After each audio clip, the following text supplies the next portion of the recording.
feel very humbled to speak something. Just on his instruction, yesterday he just ordered to take something, so he's taking something. His order and instruction.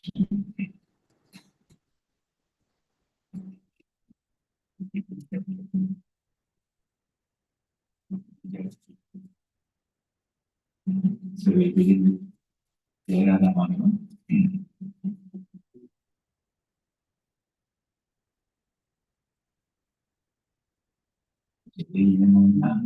Namadhava Kunja Vihari Gopijana Iyapha Givaramari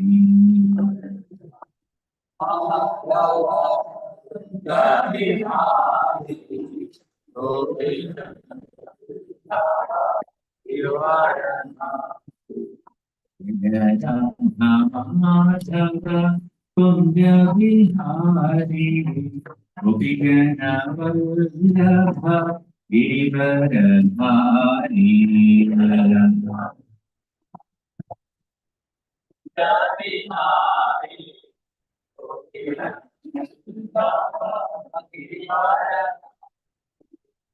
Yashodanandana Vraja Janarandana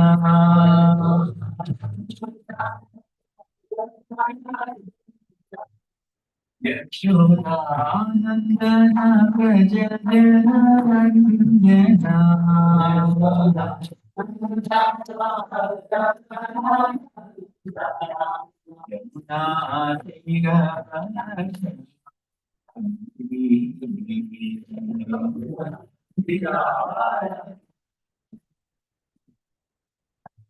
Yamuna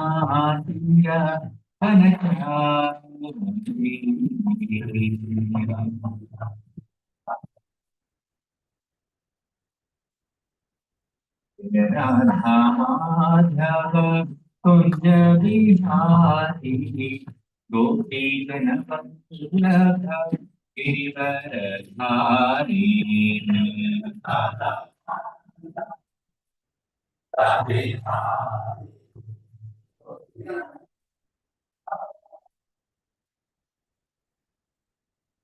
Krishna Hare Krishna Krishna Krishna Hare Hare Hare Rama Hare Rama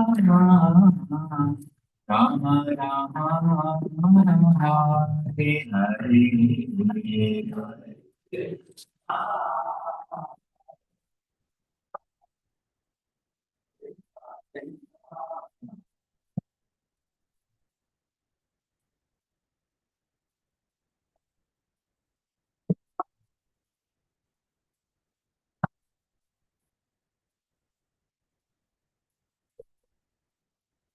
Krishna, Hare Krishna, Krishna Krishna, Hare Hare, Hare Rama, Hare Rama, Rama Rama, Hare Hare.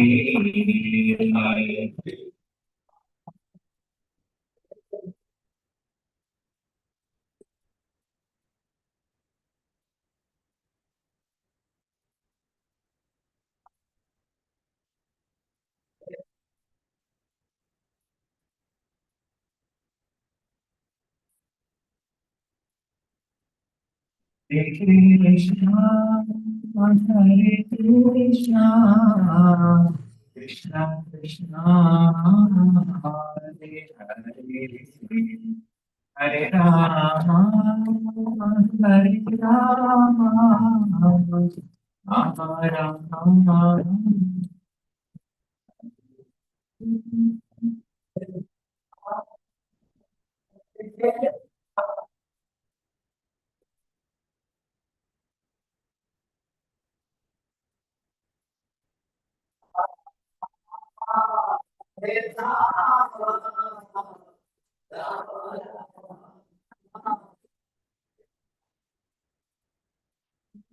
Hare Krishna, Krishna Krishna, Hare Hare, Hare Krishna, Krishna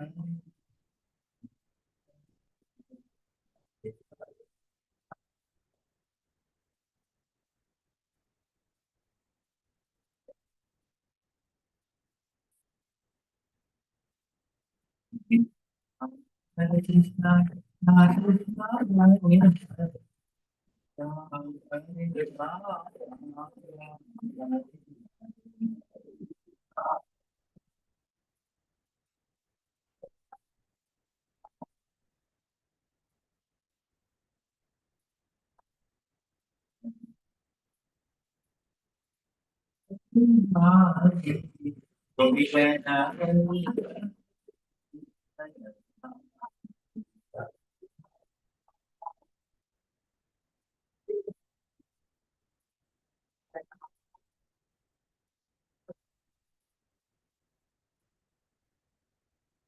नाम संकीर्तन की हरे कृष्ण महामंत्र की श्री श्री जगन्नाथ बलदेव सुभद्रा महारानी सुदर्शन की श्री श्री राधा कुंज बिहारी भगवान की श्री श्री राय गौरचंद्र भगवान की श्रील प्रभुपाद की अनंत कोटि वैष्णव वृंद की नारायण गौर प्रेमानंदे।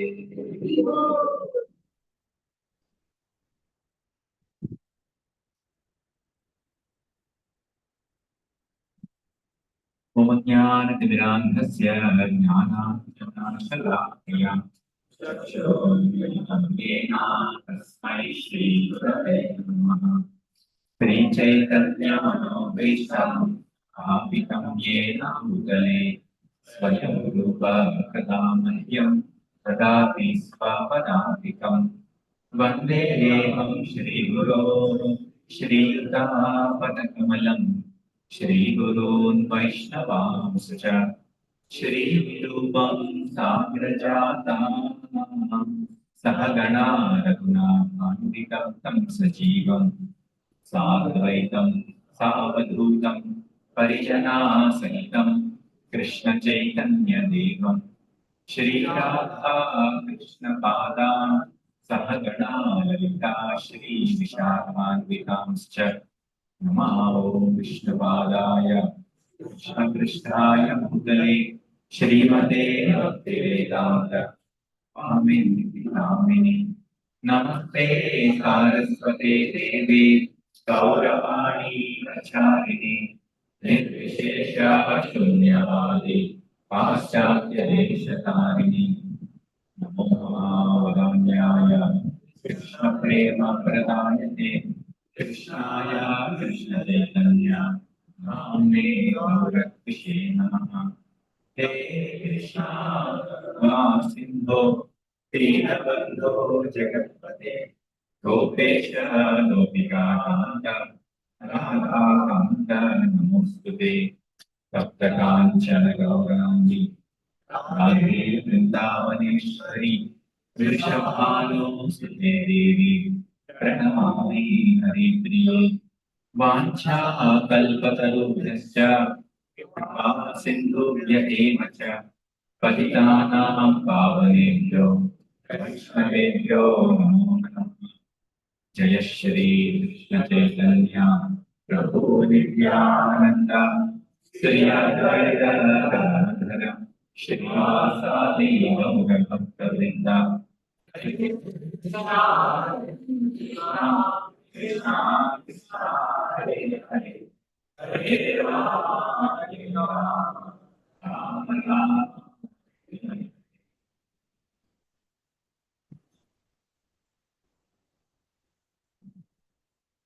हरे Krishna.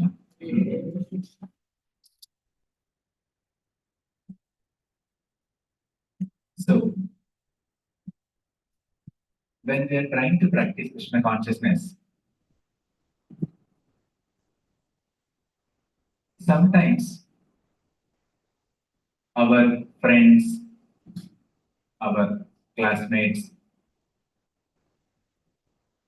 they may question us, they may ask us about Krishna. Hey, you are worshipping Krishna, you are becoming a devotee of Krishna. But Krishna did many like incorrect activities, immoral activities, and you are trying to become a devotee of him, right? What are some of the activities which people have problem about Krishna? Can you say some of the things which they question? How can, if you are saying Krishna is God, then how can God do these activities? Yes, Prabhu. Okay, Krishna married 16,108 wives, and then he did Rasa Leela, Rasa dance. Yes, Vastraharan. Yes, Vastraharan Leela Krishna has done. Entering in the bathing zone of gopis and collecting their Clothes. That was Vastraharan. Yeah, that is Vastraharan. Yes.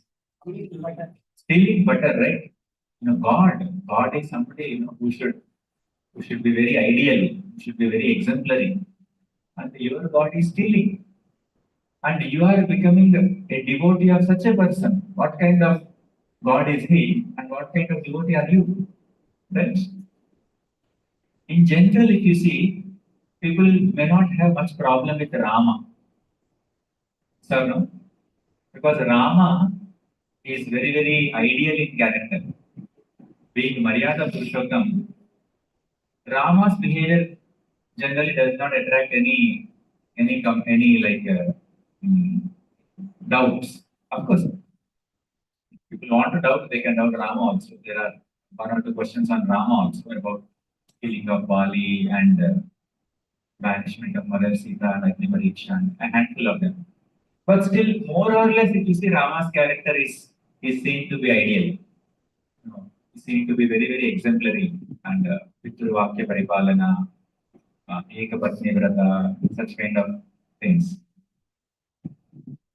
So when people ask us these questions about Krishna, even we may get some kind of doubts. How can Krishna do this kind of thing, right? How many of you ever thought like this? That yes, we are worshiping Krishna, but Krishna also has these problems. How many of you got such kind of thoughts in your mind sometimes? Okay, thank you for your honesty. So then, can we worship Krishna really? Because if you want to worship somebody as God, we would want to select a perfect person, right? We would not want to select a thief as our God, or we would not want to select somebody who does mischief or whose mind and senses are not very controlled. Would we want to worship such a person as our Master and Lord? Surely not. Then are we correct in worshipping Krishna?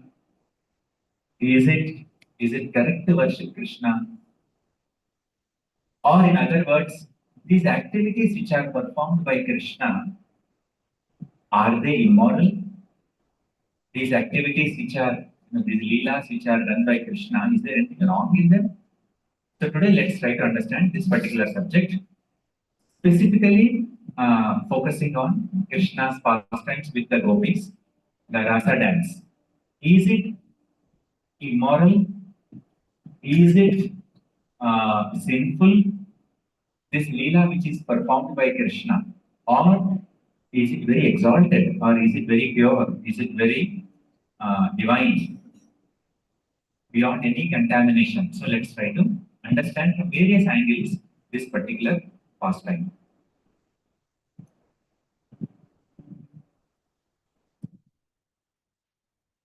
More, what we are going to discuss today will be a very, very basic understanding of the divinity of this pastime.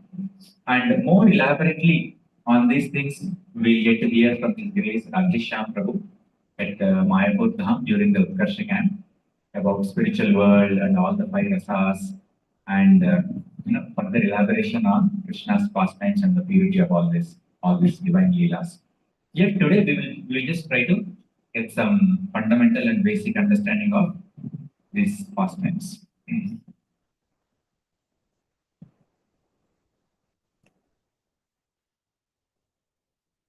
If you see, what are the four regulative principles? in the for relative principles while practicing Krishna consciousness or based on the four pillars of Dharma. Who can say for relative principles? Yes, bro.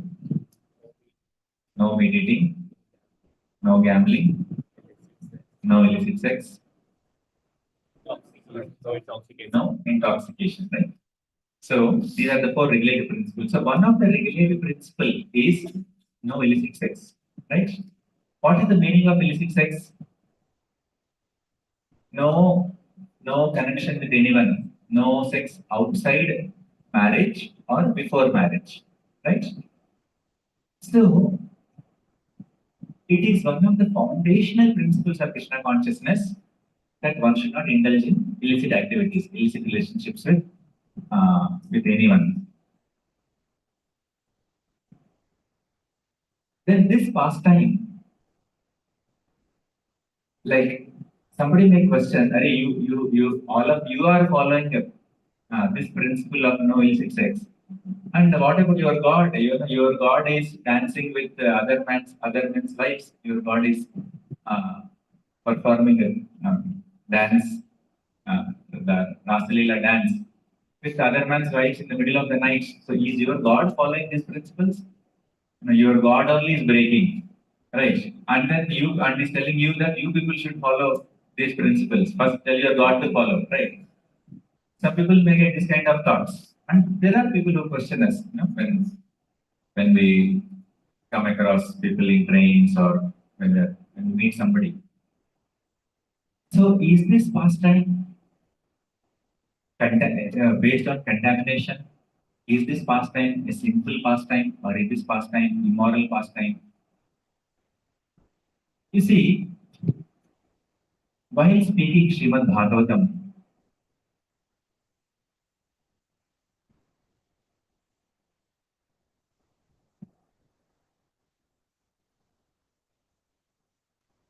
at various cross sections, who spoke Srimad Bhagavatam?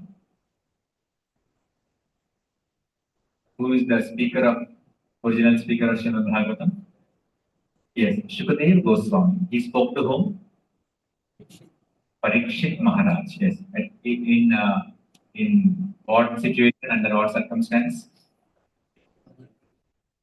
Yes, when Parikshit Maharaj is cursed to die within 7 days by Sharingi, at that time, Parikshit approached Shukadeva Goswami and asked him, please tell me what is the best thing I can do before death? How I can perfect my life before death?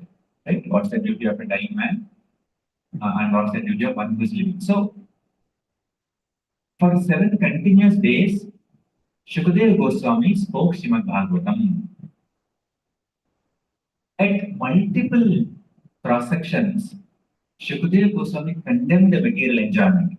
There are so many places in Srimad Bhagavatam where material enjoyment is thoroughly condemned. Right? How sense gratification is futile, how sense gratification is the source of misery, and how one should not waste one's life in material existence, one should surrender to Krishna. Which means Shukadeva Goswami has condemned sense gratification. Shukadeva Goswami has condemned any form of sinful activity, karma, jnana. He has condemned them at multiple cross sections. And in general, if you see, sadhus, they keep themselves away from all such sinful activities, right? All such impure activities, condemned activities, contaminated activities. Sadhus generally don't entertain them.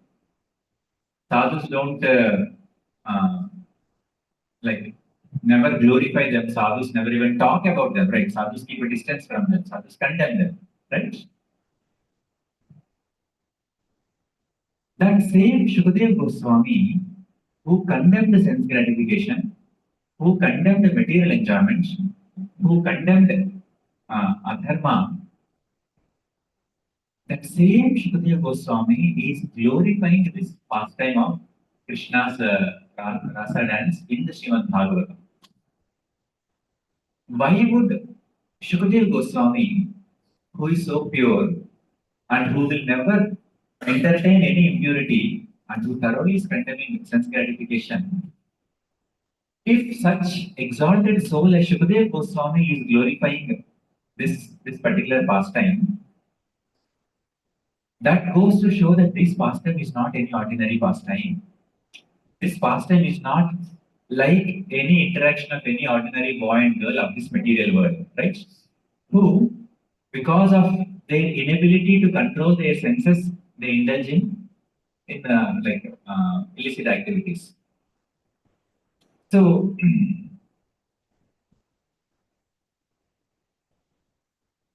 first, let's try to understand the glories of Shukadeva Goswami, the speaker of Srimad Bhagavatam. Shukadeva Goswami, being, do you know who is the father of Shukadeva Goswami? Vyasadeva, yes. So once Vyasa told Shukadeva Goswami, oh Shuka, you should learn self-control. You should learn sense control. So I would request you to go to Mithila and meet Janak Maharaj. This Janaka is not exactly the father of Mother Sita. Just like you know, in the lineage you find Janaka 1, Janaka 2, Janaka 3. So all the rulers are called as Janaka. So Shukadeva Goswami, as instructed by his father, who is father? Vyasadeva. And for what purpose he was sent? For what purpose? Sense control, self-control. You learn some self-control from Janaka Maharaj. So he went there. So when Shukadeva Goswami reached the palace of Janak Maharaj, he was thoroughly ignored. He was thoroughly neglected. Nobody paid any attention to him. Nobody received him. Nobody welcomed him. Nobody acknowledged his arrival also. Just think about it. If you go to some place as a guest and nobody even gives you a glass of water and nobody even greets you, how do you feel? You feel very negative, right? You feel very insulted, you feel very put down, you feel thoroughly embarrassed, right? Shukadeva Goswami sat there fully absorbed in Krishna consciousness and he was least affected by the neglect that was shown to him. He was not at all bothered by any neglect, which means he has great control over his mind. He was not inflicted by feelings of being insulted. He was not inflicted by feelings of, oh, how am I disrespected? You know, naturally, what feeling will come to your mind if you are not received properly? You will feel angry. You may feel like you may feel leaving that place. I'll never come to this place. That kind of feeling may come. Shukadeva Goswami did not get any such feeling in his mind. He saw sense control already. And Janak Maharaj is doing this purposefully. On purpose, he is doing this to test Shukadeva. And after 3 days, Janak Maharaj came out of his palace and gave him elaborate welcome, gave him elaborate reception, gave him elaborate treatments with garlands and words of praise and such glorification and so much has been done to him. Now imagine somebody receives it like that, with so much glorification and with so much pomp and with so much like musical instruments and people dancing in front of him and welcoming. How do you feel? You may feel very happy, right? You may feel very joyful. You may feel elated. You may feel elated. You may feel totally high in the sky, right? Shukadeva Goswami remained the same person. When he was neglected, he never felt insulted, and when he was honored, he never felt elated. He was the same steady person. He was the same absorbed in Krishna consciousness. He was never disturbed by any material emotions. Right? Then, after this, then Janak Maharaj told him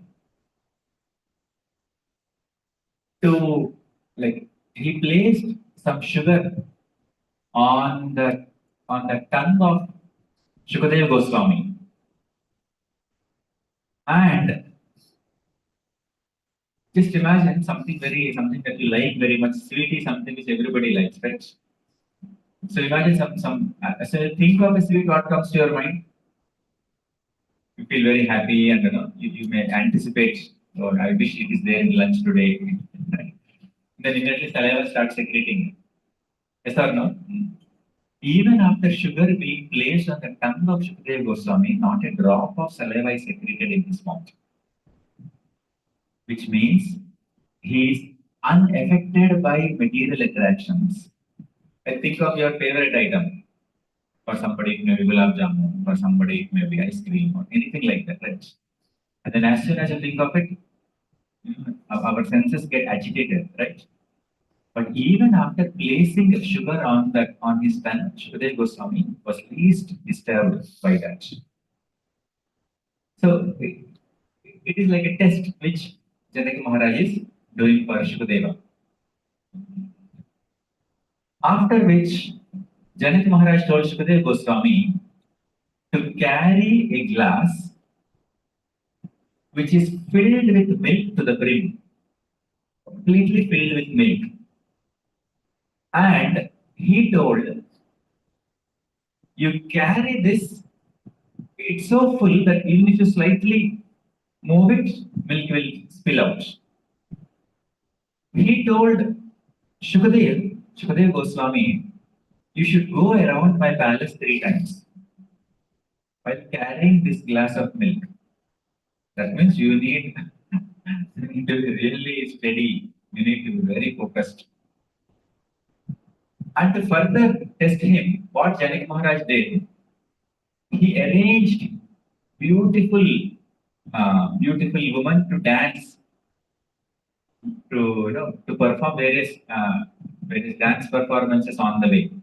He also arranged many musical instruments to be sung, loud recitations of music and mantras, and many things which are potential distractors for Shukadeva Goswami. Right? Just imagine how much we get distracted. Say we are going in train or walking on the road and some noise comes on the side. Immediately our attention goes elsewhere. Yes or no? Right? Immediately our mind gets distracted. What's going on? What's there in the surroundings, right? But even after having so many things to distract him, Shukadeva Goswami went through the palace successfully 3 times and not even a drop of milk spilled out, which means he's so focused and never, because even if Shukadeva Goswami slightly disturbed and slightly like lost his attention, then he would have lost the balance and milk would have spilled out, right? So this is the level of self-control and sense control of Shukadeva Goswami. As a result, after subjecting him to all these testing situations, why did he come here for? Why was he sent here for? To learn self-control, sense control. Janak Maharaj said, what sense control I will teach you? Right, you are already so self-control. You go back. You don't, I mean, what can I teach you further? Right? So, this person who is so pure, who is so self-controlled, whose mind is so focused, this person is speaking about Krishna's pastimes. This pure soul, this pure personality, Shukadeva Goswami, whose mind is so controlled, whose mind will never be distracted by material enjoyment, whose mind will never run after sense gratification. Such a person is talking about this pastime. Which pastime? Krishna's dance with the gopis. Why would such a self-controlled personality talk about this if this is anything impure? Would even mention about this in a positive spirit if there is any contamination in this, right? About Shukadev Goswami, once again it is said that how he is so beyond bodily consciousness. In Srimad Bhagavatam, it says, Drishtvanuyattamrishimātmajamapyanadnam devyo hriya paridadhurnasu tasya chitram tadviksha pritchati munau jagadustavasi Tripumbidhanatu sutasya vivikta drishteh. Right at the time of his birth, Shukadeva Goswami is so special that he took birth at the time when he is 16, which means he lived in the womb of his mother till the age of 16, and he just came out and he started running away from home, fearing that if I stay at home, I may become entangled, fearing material life. He was running away from his father, and his father was calling him, "Oh, my dear son, my dear son, my dear son." And as Shukadeva Goswami is running away, he went to a place where the ladies in the village, that is the place where they are taking bath. So he's a very young boy, right? 16-year-old boy. Now, naturally, if cultured women are present, what will they do? Naturally, if a young boy is coming to the place where they're taking bath, they would want to cover themselves and they would not want to be present there. But surprisingly, when Shukadeva Goswami was walking amidst, in that area, the ladies who are taking bath, they did not they never felt any problem. No, they continue to take bath there. And then after some time, very shortly, Vyasa was walking by the same place. And as soon as they saw Vyasa there, they covered themselves. They immediately kind of refrained from being present there and they moved aside. So Vyasa got a doubt. Hey, come on. I am an old man. I am an aged man. And I am. But when I came here, you all have covered yourself. But my son, and actually Vyasdev is properly clothed, whereas Shukadeva Goswami is not even clothed. And he's 16-year young boy. So when a 16-year unclothed young boy is walking, you showed no response, you showed no reaction, you just did not feel shy. How is it that you did not shy yourself in the presence of my son, but when I am walking by you are feeling embarrassed and you are covering yourself? Then those ladies mentioned Stri Pum Vidha. The difference between male and female, your son does not know. Natu Sutasya Vivikta Drishte. Your son is so exalted. Who is your son? Shukadeva Goswami, who is speaking Srimad Bhagavatam. Stri Pum Vidha Natu Sutasya Vivikta Drishte. Your son Shukadeva Goswami is so transcendental. Is so exalted that he does not see anybody on the platform of body. He only sees everybody on the platform of soul. He is such an exalted person. That's why he has which drishti? Vivikta drishti, which purified drishti, very pure vision he has, spiritual vision he has. Right? Of course, then you may get a question about Vyasadeva. Is Vyasadeva not so pure? Is Vyasadeva not so exalted? But the Shastra say that because he is in the Grihastha order, it is the etiquette it's Maryada to maintain the etiquette. That's why the ladies there, they cover themselves in the presence of Vyasadeva. Which means Shukadeva Goswami is beyond bodily consciousness completely.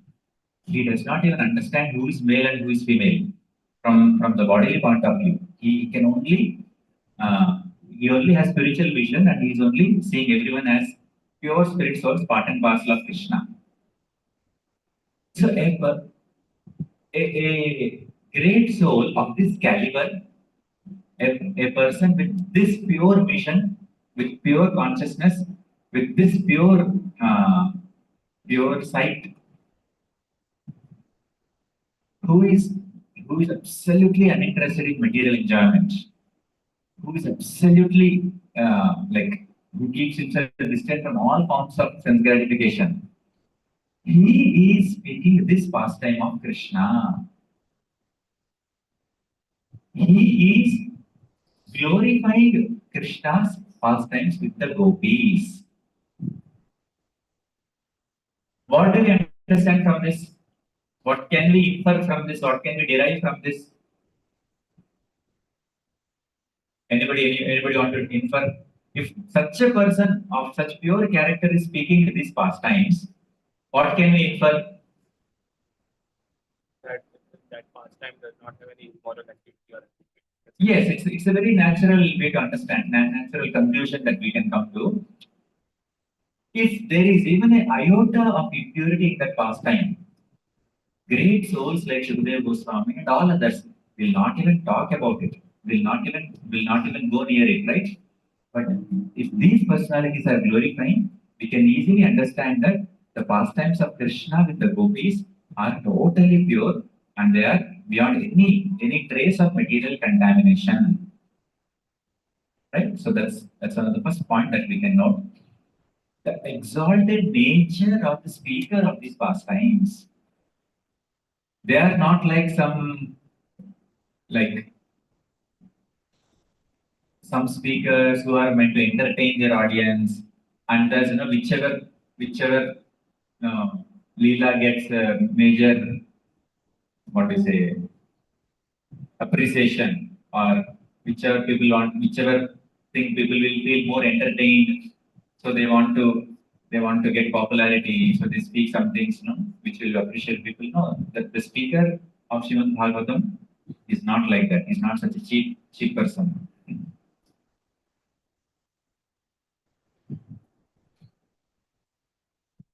So these pastimes are worshipped, glorified, and adored by all the great sages, all the great devotees. Like in our parampara, if you see, the emblem of renunciation is exemplified. The emblem of renunciation are the six Goswamis, right? You will find them in the article. Find them next to our acharyas. See after see the six Goswamis. They are Parama Vairagis, right? Yattva Turnamashesha Mandalapati Shrenim Sadatu Chava Yattva Turnamashesha Mandalapati. They are very great. They have very great positions materially, but what did they do? Yattva Tuchhavat. They renounced all their great positions, all material success, all material roles as prime minister, as home minister in the kingdom of Nawab Hussain Shah. They just left all their wealth as it's insignificant, right? Which means they are emblem of renunciation. They exemplified the quality of vairagya in their life. And even such great personalities like the six Goswamis, they worshipped these pastimes as Krishna's dealings with the gopis. Gopi bhavara samrita hilahari kallola magnau mohor vande rupa sanatana raghuyugao Shri Jiva Gopalako. So about while glorifying them, it is said that Gopi Bhava Rasamrita Lahari, that they are trying to practice, they are practicing bhakti in the mood of the gopis, in the absorbed in the mood of the devotion of gopis, right? So if Shukadeva Goswami is glorifying, and all great sages like Vyasadeva, and all our acharyas like Ramanujacharya, Madhvacharya, Shankaracharya, they all have glorified these dealings of Krishna with the gopis. So why the pure personalities who condemned, right? If you see Shankaracharya, he condemned material enjoyment, right?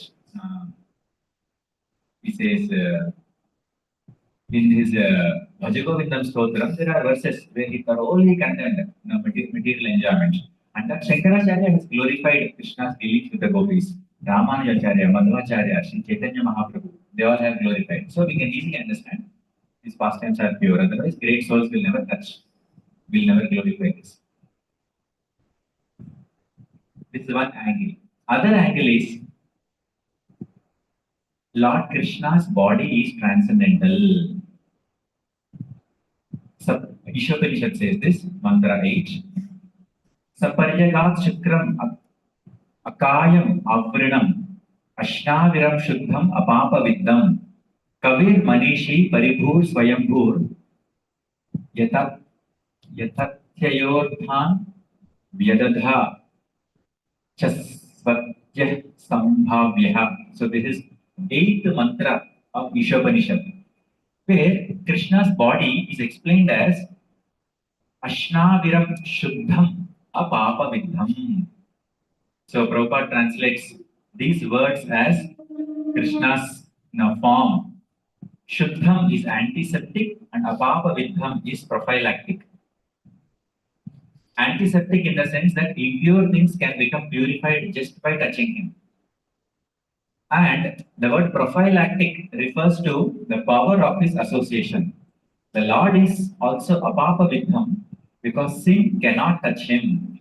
Even if he acts in a way that appears to be sinful, such actions are all good, for there is no question of his being affected by sin. Because in all circumstances he is Shuddham, most purified. He is often compared to the sun. What is the nature of sun? Sun is so pure that wherever sun rays fall, even if there is impurity, like somebody has done urination or like clearing, even if there is an impurity, sun rays can absorb all that impurity and purify that particular place and relieve the contamination of that place. Similarly, Krishna is so pure that anybody who comes in touch with Krishna, they become purified. Even if there is contamination anywhere, Krishna can remove that contamination, Krishna can purify that contamination. And because the sun is removing the contamination, does the sun get contaminated? The sun is absorbing some impure, some very spoiled garbage dump is there. Now imagine the sun is absorbing the contamination from there. So does it mean that the sun gets contaminated? Does it mean that the sun catches some impurity from there? No, the sun remains in its position even while purifying purifying a very contaminated place. Similarly, Krishna is pure like the sun. Of course, the sun is material, Krishna is spiritual. So Krishna is so pure that wherever there is any sin, just by coming in touch with Krishna, contact with Krishna, that person or that place gets purified. Any person who is having any impure thoughts in his mind, if they come in touch with Krishna, those people get purified. And see the power of Krishna's name. If our heart has any impurity, what is our solution? I mean, what is the solution to purify our impurities within the heart? Chanting what? Chanting the names of Krishna. Means that person, by chanting whose names, all the lust in our heart can be cleansed. How can that person have any lust in his heart? Do you understand the logic? Krishna is so pure that by coming in touch with that pure person, Krishna, even in the form of merely by taking his name, which is not different from him, our hearts become purified of any lusty desires or any impurity for that matter, any anarthas for that matter. How can that person have any impurity? Right? That's the understanding. Krishna is so pure. That's why how did Arjuna address Krishna as Param Brahma Parandhama?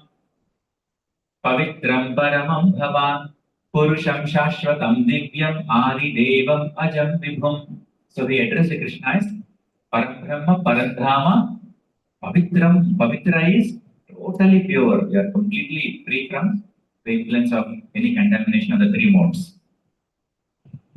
So, you see, Krishna in his various forms, he showed his how pure he is. You heard the story of Ahalya, right?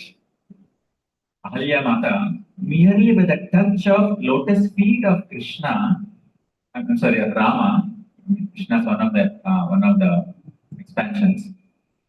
Merely by coming in touch with Lord Rama's lotus feet, all the sinful reactions of Ahalya got purified, and she the stone turned into Ahalya.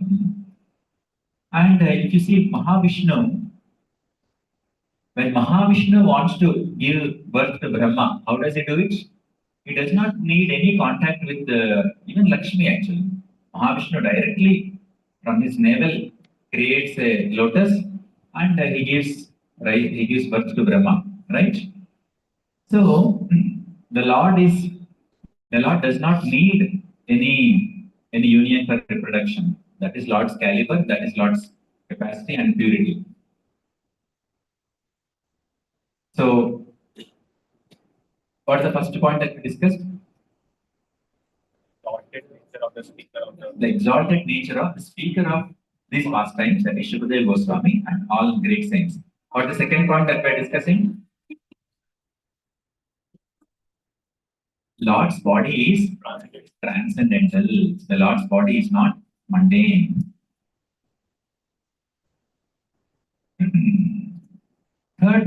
Third point is, Lord is the real enjoyer.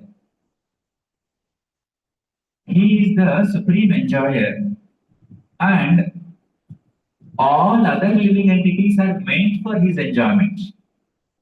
Now, in this world, if a boy misbehaves with a girl, why is it wrong? Say, if a boy misbehaves with a girl, why is it considered wrong? What is the problem in that? Yes? Why is it considered wrong? Why do the Shastra say it is wrong activity, it should not be done? Yes, bro? Okay, it is not his rightful position. Yes, correct. Yes? Sorry? Okay, she does not like it. So is it okay if she likes it?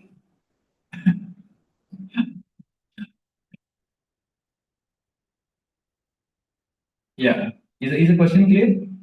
What is wrong? If a boy, just misbehaves with a girl, what is wrong? Actually, saying Krishna, showing Krishna's leelas, many people want to do it actually. Many people say, Krishna did this, so I will also do. I will also dance with and there's this dandiya ras and that kind of things happen, right? And people say, "Hey, Krishna is doing it. What is wrong if we do it, right?" So my question is, what is wrong? Why do the Shastras condemn this kind of illicit relations? Yes.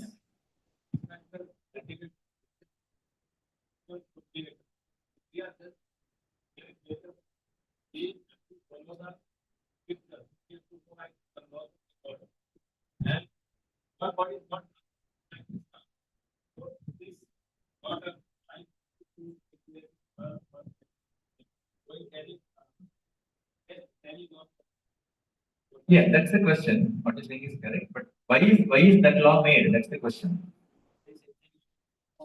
Yes, bro. We lose our cleanliness. Yeah, illicit sex is against the principle of Shuchi. Yeah, cleanliness. Okay. It gives instant pleasure. By this, we can easily distracted by material pleasure and Okay, because we get distracted by this material happiness, material enjoyment. Okay. Okay. Yes, bro. right. Exactly. He's trying to become a false enjoyer. He's trying to become pseudo enjoyer, which is against his constitutional position, right? See, the constitutional position of the soul is to be a servant of God. So can the soul enjoy? Can the soul enjoy? In the service of Lord. Yes, soul, the real enjoyment of the soul is in service to Krishna, right? But enjoyment of the soul is never independent of Krishna, is never like rebelling from Krishna, separate from Krishna, right? So the reason why sense gratification, any form for that matter, is condemned is because that is not the dharma of the soul. To be happy is not wrong, but to search for it in sense enjoyment is wrong. So illicit sex is condemned because that is not the dharma of the soul. And also, from moral principles, one is not allowed to touch any other man's wife, right? One is not allowed to touch anybody else's man. So we are crossing the rekha, we are crossing the maryada. So this kind of uh, indulgence is condemned. Now, Krishna is Purusha, and all other jivas are called as, what are all other jivas called? They are called as Prakriti. So Purusha means enjoyer, and Prakriti means one who is meant to give enjoyment to the Purusha, right? So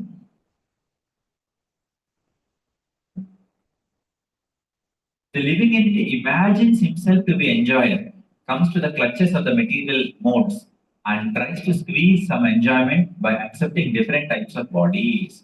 So that is why the living entity is suffering in this world. We are trying to enjoy against our natural position. Whereas, who is Krishna? Krishna is the ultimate enjoyer, and Krishna is the ultimate master of all the living entities. So, the duty of all the souls is to assist in Krishna's enjoyment.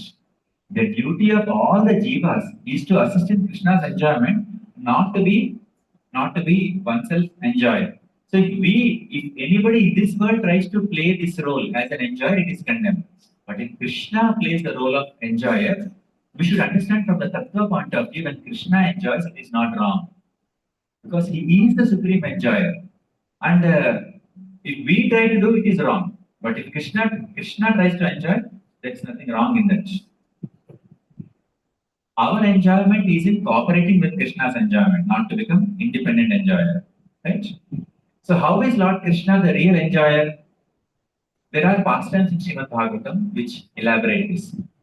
When Krishna was entering Mathura, let's try to understand how Krishna is the real enjoyer from this particular pastime. After staying in Vrindavan for 11 years, Krishna is requested, is called by Kamsa through Akrura that please come to Mathura for the Dhanur Yajna. So for the first time, Krishna and Balaram, they are entering Mathura. As they are entering Mathura, Krishna was reciprocating with all the people on the way. There was a washerman, Dhobi. This Dhobi is a Dhobi under Kamsa. He's a Dhobi for Kamsa. So he has many clothes with him. All are washed and kept for actually giving to Kamsa. They are Kamsa's clothes actually, from mundane point of view. Now when Krishna was walking, he looked at that Dhobi and he told that Dhobi, "Hey Dhobi, you see, I see many nice clothes with you. Why don't you give me the best of the clothes? I would like to use them for my decoration, and I also would want to give it to all my friends here, all my Gopa friends here." So Krishna requested that Dhobi, please give the best of the clothes. If you give me, your life will become successful. If you give me, your life will become prosperous here and later. But the Dhobi, because he is very faithful to Kamsa, what did he do? He opposed Krishna's proposal. He said, I will not give you. And what is the logic? He said, these are whose clothes? They are whose clothes? Kamsa's clothes. Say again, they are whose clothes? Is it true? Ultimately, everything belongs to whom? Isha sarvam yatkincha jagatyam jagat tena taktena bhunjita magridakasya siddhanam. Everything in this world, Isha sarvam. Everything belongs to whom? Krishna. So Ishaparishad tena taktena bhunjita. Take your quota, don't encroach upon others' quota. This philosophy that Gopi is teaching to Krishna. Because according to the Gopi, those clothes are whose quota? Kamsa's quota. Right? He is teaching Tena Tektena Bunjita Magrila Kasya Siddhanam. He does not know that Isha Vasi Vidam Sarvam, that Isha only is standing in front of him. Right? So then Krishna felt that this person is very demoniac. Because of being contaminated by the association of Kamsa, he has become so demoniac. You know what Krishna did? Krishna just took his hand and kept his hand on the neck of that Dhruvi. And then that Dhruvi got beheaded. That Dhruvi's head fell off. And he fell down dead. Now somebody may say, Prabhu, this is too much. See, from a moral point of view, he is faithful to his master Kamsa. And, and naturally, probably anybody might think like that. No, I will give it to some anjan Vyakti, some stranger is coming and asking for clothes, and he is not giving the clothes. Is it not okay to do like that? It's okay, no? He is faithful to Kamsa. What is so wrong in not giving to Krishna, and more so for such a small mistake? Krishna is just beheading. How can Krishna behave so cruelly, for a small mistake? Right? What do you say? What is your answer? Is Krishna correcting doing this? Or it's too much. It's too much. Krishna did too much. Itna nahi karna tha actually. Right? You see, demon does not only mean that he should have sharp teeth, some horns here, and he should have skeletons in his neck. Then only he is a demon. See, demon means a mentality. Right? Rakshasa, Asura, demon means it's a mentality. What is the mentality? Not serving Krishna and opposing Krishna's plan. Right? That is demon. So is the washerman a demon? From this logic, is this washerman of Kamsa is a demon or no? How to say is a demon? Raise hand. How to say he is a demon? Yeah, he is a demon, right? See, when Rama kills Ravana, we don't have any problem. When Narasimha kills Hiranyakashipu, we don't have any problem. Because they declared, very, very grossly their demoniac mentality. But this person also exhibiting the same demoniac mentality. Right? But the point here is, when the supreme enjoyer is asking something, nothing else can stop him. So that Dhruvi should simply submit the clothes to Krishna. Yes or no? Because Krishna is the supreme enjoyer. Not understanding Krishna's position, that Dhruvi made a mistake. So, see, because boss is beyond rules. Boss can do anything. You have a question?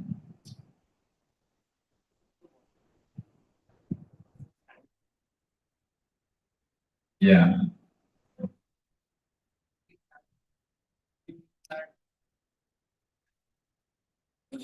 Yes. See, demons are heavily covered by ignorance. That is their problem. See, then like that, no, then Ravana also can justify. See, I am innocent, I just want to enjoy, what's so wrong. So, ignorance cannot be justified by. So, Krishna is teaching the whole world that one should not be ignorant of your position and the position of Krishna. Otherwise, from a normal point of view, it appears that Dhobe is an innocent person, he doesn't know, he is faithful to his mundane duties. Actually, the layers of ignorance which are covering him is what makes him very demoniac. Not recognizing Krishna's position, not recognizing Krishna's position and their position. They are stuck up in mundane identities, and they are denying the authority of Krishna. So Krishna is teaching the whole world that you cannot like justify your ignorance. Is it clear too?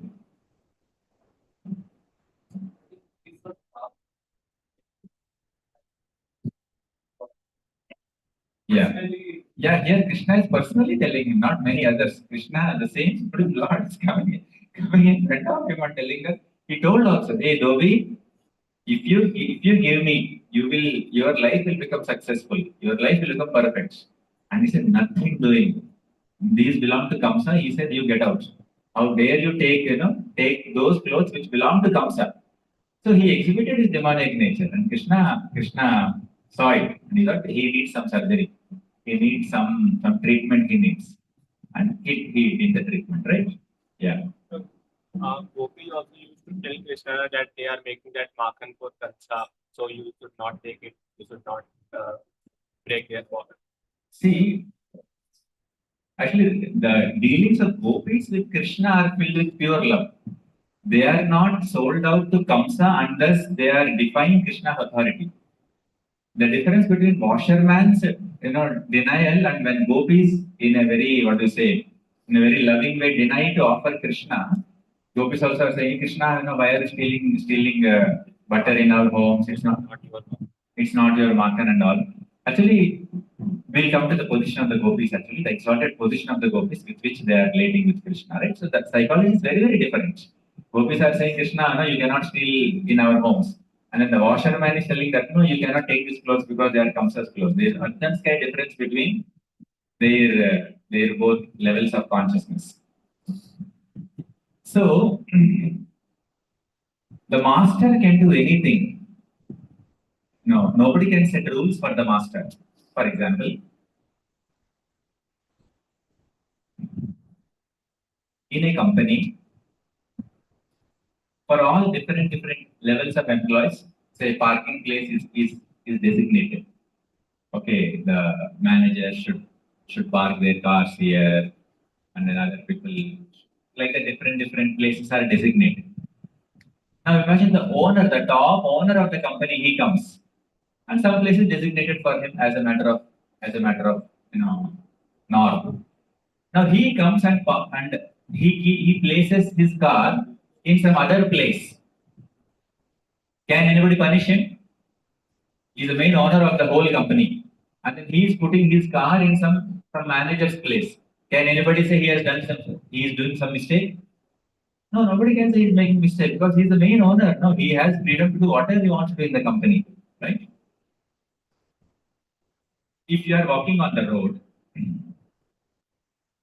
and you come across some sweet shop, very nice sweets are there. Some jar full of some laddu, some jar full of different sweets and chocolates and this kind of thing, right? So imagine if you go to that shop and you saw there that shopkeeper went inside for some work. So if you pick up some jar and take two laddus and then you eat, is it right or is it wrong? Is it right or is it wrong? It is wrong. Why? Because you don't have the right to take it. And all the more so if you didn't pay, you cannot take it, right? Now imagine the shop owner comes there one afternoon. He's feeling a little hungry. So he just picks up the jar and then takes two laddus. Is it right or is it wrong? Can anybody say he's wrong? Nobody can say he's wrong. Everything is his property. The whole shop is his property and he can do whatever he wants in the shop. He cannot be controlled by rules or he cannot be restricted saying that no, this is not yours, that's not yours. In the same way, try to understand entire creation is Krishna's property. All the jivas are his amshas.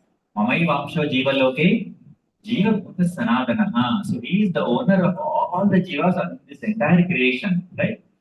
So if in fact all the jivas are meant for his enjoyment. So if somebody says actually, the gopis are husbands of somebody else, actually from Tattva point of view, all the jivas are meant for Krishna's enjoyment. Nobody else is enjoying. Even the husbands of the gopis, all the family members of the gopis, all the jivas, and the cows, the deers, the peacocks, all the jivas in Vrindavan and everywhere else are meant to give enjoyment to Krishna. Do you understand the point? Nobody should say, "Oh, she's my wife. Why is Krishna? Why is Krishna, playing with her, or why is Krishna dancing with her?" Actually, your wife should dance with Krishna. You should dance with Krishna. Your children should dance with Krishna. Your grandfather should dance with Krishna. Your grandmother should dance with Krishna. Right? All the jivas are meant for Krishna's enjoyment. We all belong to Krishna, right? It's not that uh, she belongs to me, and then why is Krishna disturbing? Why is Krishna interfering in my family? No, it's not like that. Wife, husband, children, uncle, aunt, everybody are meant for Krishna service. They are meant for giving enjoyment to Krishna. Is this clear? Is the point clear? Hmm? It's not that Krishna is an outsider who is interfering. All of us are Krishna's property. All the jivas are Krishna's property. And whichever way Krishna wants to enjoy with the jivas, one should be happy to offer service to Krishna. And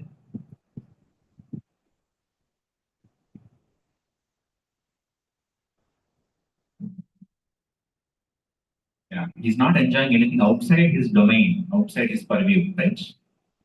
Now, what is the nature of the love of gopis? See, in this world,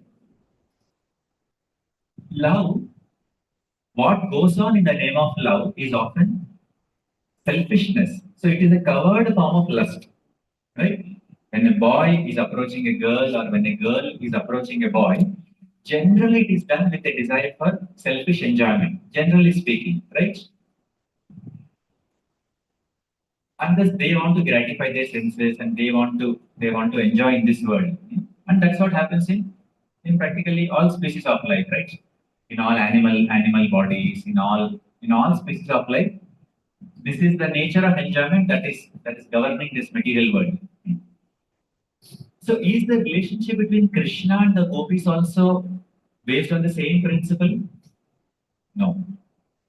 See, in this world, one is trying to enjoy for themselves, whereas in the relationship between Krishna and the gopis, the principle that is governing the relationship is I want to serve, I want to, like the gopis are dancing with Krishna not because they want to enjoy, knowing well that this will please Krishna, knowing well that this is what will make Krishna happy. Once upon a time, Narada uh, was told by Krishna in Dwaraka that, "Oh Krishna, oh Narada, I am having some headache. And this headache is not coming down. This headache is not going away. Any medicine cannot help me to treat this headache, to get rid of this headache. There is only one medicine. What is that? The dust of my devotee's feet. If you can bring it, then when I apply the dust of my devotee's feet on my head, then my headache will reduce. Please go to my various devotees and you try to collect some dust and bring it to me." Narada said, "Okay." Narada went to different devotees, the queens of Dwaraka, different personalities actually, who all are devotees of Krishna. And then as soon as Narada told them, that, "Can you please put your feet in the dust and I want to take the dust and apply it on Krishna's head." No, even devotee agreed actually. "What are you saying, Narada?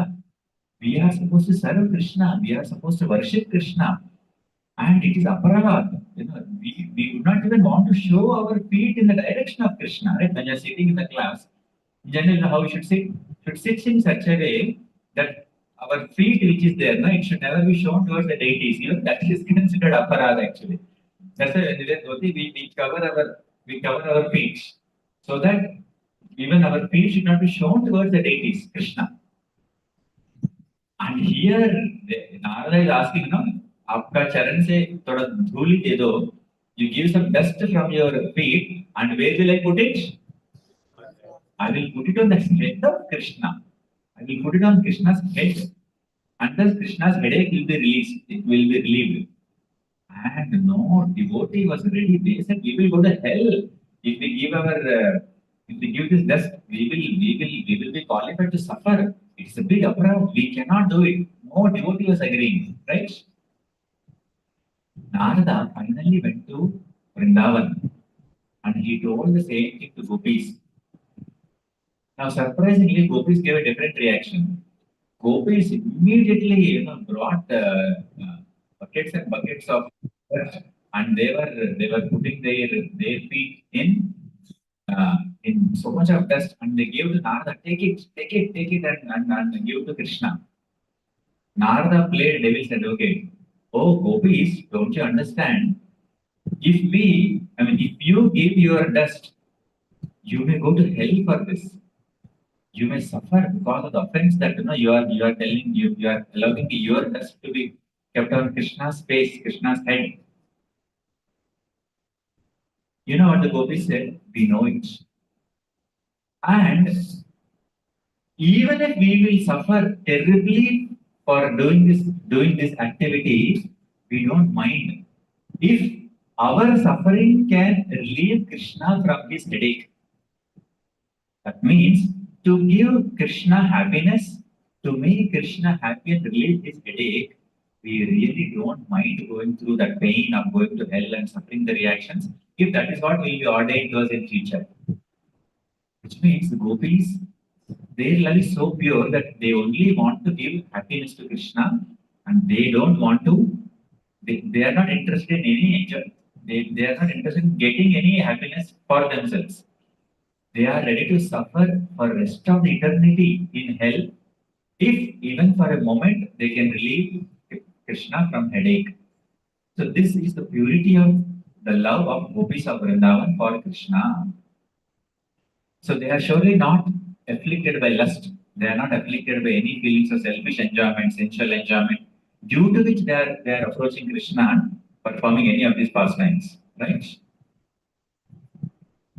So that is the purity of love of gopis towards Krishna. And how is how is Krishna so pure?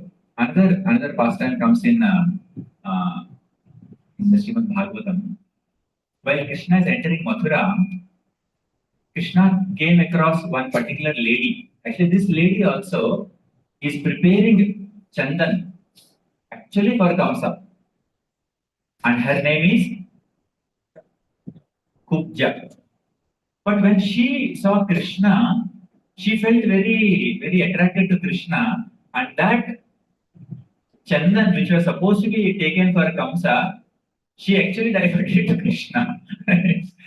She actually thought, no, I will apply this to Krishna. So you see the difference between that washerman and Kubja. You can see the difference. Washerman felt that I cannot give Kamsa's things to Krishna. But Kubja felt, even though it is meant for Krishna, no problem. For Kamsa, no problem, I will apply it to Krishna. So because she diverted her service to Krishna, Krishna became very pleased with her. So Krishna, and actually her form is very deformed. She has a hunchback and she's like, she's bent. So then Krishna thought that I should purify her. So Krishna lifted her by the chin. Jai Shri Jagannath Baldev Subhadra Maharani Sudarshan ki, Srila Prabhupada ki. So what Krishna did, Krishna like lifted her up by holding her, placed his feet on her feet and lifted her. Immediately Kubja got a very beautiful form. So when Krishna got beautiful form, when Kubja got a beautiful form, then she felt attracted to Krishna. And she invited Krishna, can you please come to my home? Then Krishna said, not now. I have many other duties to perform. I will visit you at a later time. At a later time, when Krishna was coming to meet her, actually Kubja in her heart was having feelings of lust towards Krishna. Actually, she was feeling lust on a material level towards Krishna. But Krishna knows how to purify his devotees.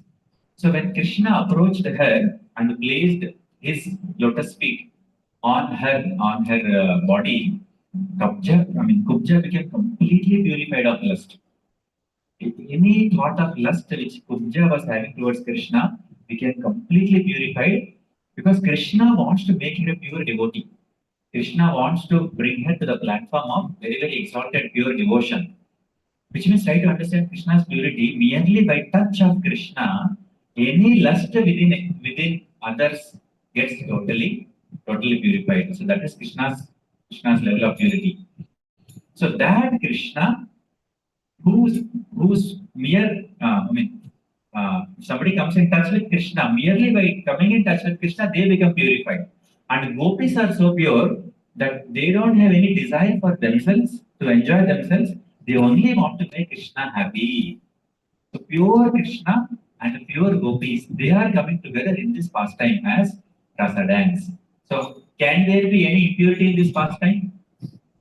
Can there be any trace of contamination or lust in this pastime? Absolutely no, right? So Krishna is the real enjoyer, and all the jivas are meant for Krishna's enjoyment. So you say Krishna is showing his position as supreme enjoyer, but just because he's playing the role of an enjoyer, one should not equate these pastimes to any ordinary boy and girl pastime and think that there is some contamination in this. Right? Like that. So any sexual enjoyment in this world is condemned. But in the rasa dance, it is not a pastime which is influenced by sexual desire, or it's not pastime which is influenced by the modes of passion, and any of the lower modes or lower desires. Because Krishna's form is Sachidananda form, right? Krishna is having a divine form, and it can never be touched by the three modes. Then somebody may ask that what is this rasa dance exactly? Then what is exactly this Leela, right? What is Krishna doing? See, Krishna is reciprocating pure love of the gopis by dancing in this pastime. It is not which is influenced by the three modes. So, how should all the devotees approach this particular pastime? See, this pastime is mentioned in Srimad Bhagavatam 10th canto in total 5 chapters. It is called as Rasa Panchalaya. After describing the entire pastime of this rasa dance, after every pastime, actually, Shukadeva Goswami gives something called as Palashruti, which means if you hear this pastime, what benefit you will get. Like after reciting Putana Moksha, he gives Palashruti. After different pastime, after Brahma Mohan Leela, Palashruti is given. Like that, after Rasa Leela, Palashruti is given. What is the Palashruti given? If possible, please repeat. Please repeat this shloka. Vikriditam Brajavadubher Idam cha Vishnu Shraddhanvito Nushrunuyat Athavarnadityaha Bhaktim Param Bhagavati Pratilabhya Kamam Drogamashvapahinoti Achirena Dhiraha. After reciting this whole Leela, this Rasa Leela, Rasa dance, what is Shukadeva Goswami saying? If you hear this pastime, what will happen to you? He's saying. First, he's saying how you should hear this pastime. How you should hear?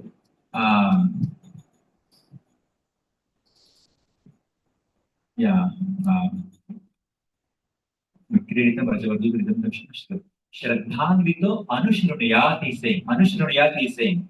So the word Anu means it should be heard in Parampara. Anushrunuyat. Why? Because when we hear this kind of pastimes in Parampara, we can get the correct understanding. Our acharyas, in the Brahma Madhva Gaudiya Parampara, like Sri Chaitanya Mahaprabhu, the six Goswamis, and all the acharyas like Jagannath Das Babaji Maharaj, Bhakti Vinod Thakur, Gaur Kishore Das Babaji Maharaj, Bhakti Siddhanta Saraswati Thakur, Srila Prabhupada, and the followers of Srila Prabhupada. When we hear these pastimes in Parampara, we can understand the purity of these pastimes. So that is why these pastimes should never be heard by people who are not representing the parampara properly, who are out of parampara. That's why if you go to like dhams like Vrindavan and other such dhams, there are many professional people who speak with pastimes, professional Bhagavad Kathakars. And they speak these pastimes in a mode of in the mood of entertaining their audience. So if we hear these pastimes from those who are not repeating in parampara, what can happen is somebody's lusty desires can get more agitated. That's why Shukadeva Goswami is warning that if you are hearing any of these pastimes, it should only be heard in parampara, anushruniyat, right? Shraddhan Viton. How should it be heard? Shraddha. What is that Shraddha? What is that Shraddha with which we should hear these pastimes? Shraddha that Krishna is the Supreme Lord. Shraddha that Krishna is not an ordinary man. Krishna does not have any material body. Krishna's form is spiritual and his leelas are all completely divine. They are not being performed under the influence of the three gunas. Sattva guna, Rajo guna, Tamo guna, which are the binding forces of this material world. Shraddhan Vito Anushrunyat Atha Varna Yedyaha. Either one hears it or describes it. Does Varnana. What will happen? Bhaktim Para Bhagavatim. Supreme devotion will be aroused within their heart. Pratilabhya Kamam Rudrogam Ashu Apahinoti. See, one of the greatest disease in the material world for every conditioned soul is lust, right? And that's why it is called as Hridrogam, the real disease in the heart disease, right? What is the real heart disease? It's not that arteries are blocked or some problem is there, you need to do some open heart surgery or something. That is not the real heart disease. What is the real heart disease? Hridrogam, lust. So it says, Ashu apahinoti achirena dhiraha. The lust within one's heart will be purified if one hears this pastime with Shraddha coming in the line of Guru Parampara. So, these pastimes are pure, that by merely the hearing about them, one can become purified through Drogam. So, with this mood, one should approach these pastimes. So, that's why in general it is said, these pastimes like Rasa dance, it is not recommended for new people to hear them, especially if they do not have sufficient faith on Krishna or they do not approach these pastimes with proper motives. Then one may get even wrong thoughts by hearing Krishna's dance with the gopis. So it's generally suggested that even while reading Krishna book, it's generally suggested that for new people, one can skip these five chapters and move ahead. Why it is suggested to skip? Because these pastimes are pure, but we are not having pure consciousness. We don't have strong faith. We don't have strong conviction that these pastimes are very divine, and we may get wrong thoughts when even though we are hearing Krishna's pure pastimes. So, in the initial stages of Krishna consciousness, one is not encouraged to read these pastimes. Whereas in professional circles, professional kathakars, they don't talk about Krishna being God, Krishna's purity, Krishna's Vishwarupa Darshan, Krishna's energies. They don't talk many of these things. Just to entertain their audience, they directly go to Krishna's intimate leelas with the gopis. So that is not the approach which Srila Prabhupada and other previous acharyas have taken. That's why when Prabhupada is speaking, actually Prabhupada is very exalted that if Prabhupada can't Prabhupada speak on these pastimes, he can speak. But what is the what are the statements of Prabhupada which he repeated the most? Prabhupada emphasizes on the concept that you are not the body, you are soul. You are not the body, you are soul. You are not the body, you are soul. Right? Without this basic understanding, somebody is discussing about Krishna and the gopis, what will they understand? What will they learn? What will they benefit from? No, of course they may surely benefit still, but that's not the complete. That's not the right approach. So Prabhupada first told us to focus on the basics. You are not the body, you are soul. One should give up sense gratification. One should say no to Maya. Right? One should surrender to Krishna. One should follow the instructions of the Guru. one should chant and perform the sadhana bhakti very, very seriously. Then one becomes cleansed and purified of all the contamination. Then at a later stage, one can understand about Krishna and his intimate pastimes. Otherwise, no, without knowing the basics of bhakti, one directly tries to dwell what is Krishna doing with the gopis. Naturally, we will come to wrong conclusions. Naturally, we will misunderstand Krishna. So, even warning is also given for all of us that don't unnecessarily go to those areas of Krishna's pastimes for which we are not qualified. That's why Jayadev Goswami wrote a book called Gita Govinda. Gita Govinda is a book totally talking about Krishna's intimate pastimes with the gopis. But do you know what is the introduction to Jayadev Goswami's Gita Govinda? Dashavatara Stotra. How you may think that no, hey, Krishna is running after gopis. So he's also like me only. I am also like him only. Now what is much different? What is the difference? So to warn us first, he said, hey, you think he's ordinary man? He is only that Matsya. He is only that Kurma. He is only that Narasimha. He is only that Parashurama. Right? So before understanding Krishna's weakness, first we should understand Krishna's greatness. How Krishna is the source of all the creation, Mattah Parataram Nanyat Kinchidasti Dhananjaya or Aham Sarvasya Prabhavo, Mattah Sarvam Pravatate. There is nothing superior to him, there is nothing greater than him.